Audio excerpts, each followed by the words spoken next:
அண்மைச் செய்தி. விழுப்புரம் மாவட்டத்தில் தடுப்பணையில் கரை புரண்டு ஓடும் தண்ணீர் தொடர்பான அண்மைச் செய்தியை நாம் தற்போது பார்த்து வருகிறோம். தடுப்பணை நிரம்பி உபரிநீரானது வெளியேற்றப்பட்டு வருகிறது. தடுப்பணையில் இளைஞர்களும் சிறுவர்களும் உற்சாகமாக குளித்து மகிழ்கின்றனர். இதனை நாம் அண்மைச் செய்தியாக பார்த்து வருகிறோம். இது பற்றிய கூடுதல் விவரங்களோடு இணைகிறார் எமது விழுப்புரம் செய்தியாளர் பரணிராஜ். அவரிடம் விவரங்களை கேட்டு பெறலாம். பரணிராஜ், இது தொடர்பான விரிவான விவரம் என்ன? பதிவு பண்ண. வடகிழக்கு பருவமழையின் காரணமாக விழுப்புரம் மாவட்டத்தில் கடந்த 4 நாட்களாக கனமழை பெய்தது.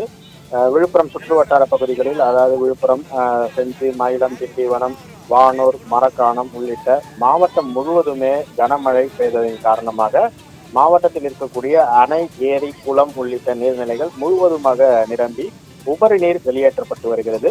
இதனால் விழுப்புரம் மாவட்டத்தில் இருக்கக்கூடிய சங்கராபரணி ஆறு, மலட்டாறு, பம்பை ஆறு, தென்பெண்ணை ஆறு உள்ளிட்ட பல்வேறு ஆறுகளிலும் வெள்ளம் கரை புரண்டு ஓடுகிறது.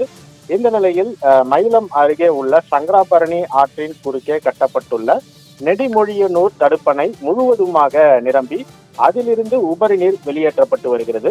இதனால் நெடுமொழியனூர் தடுப்பணையில் இருந்து அருவி போல் கொட்டும் தண்ணீரில் ஆபத்தை உணராமல் ஏராளமான பொதுமக்கள் குளித்தும் செல்போன்களில் செல்பிகளை எடுத்தும் மகிழ்ந்து வருகின்றனர். குறிப்பாக இதில் சிறுவர்களும் இளைஞர்களும் ஏராளமானோர் ஒன்று திரண்டு அருவி போல் கொட்டும் தண்ணீரில் குளித்தும் செல்பி எடுத்தும் மகிழ்ச்சியில் உற்சாகத்துடன் கொண்டாடி வருகின்றனர். சங்கராபரணி ஆற்றில் ஆர்ப்பெருத்து செல்லும் தண்ணீரையும் நெடுமொழியனூர் தடுப்பணையில் அருவி போல் தண்ணீர் கொட்டும் தண்ணீரில் விளையாடி மகிழ்வதற்காக பல்வேறு இடங்களில் இருந்தும் பொதுமக்கள் நெடுமொழியனூரை நோக்கி வர தொடங்கியிருக்கின்றனர். உமா, உங்களுடைய விரிவான விவரங்களுக்கு நன்றி பரணிராஜ்.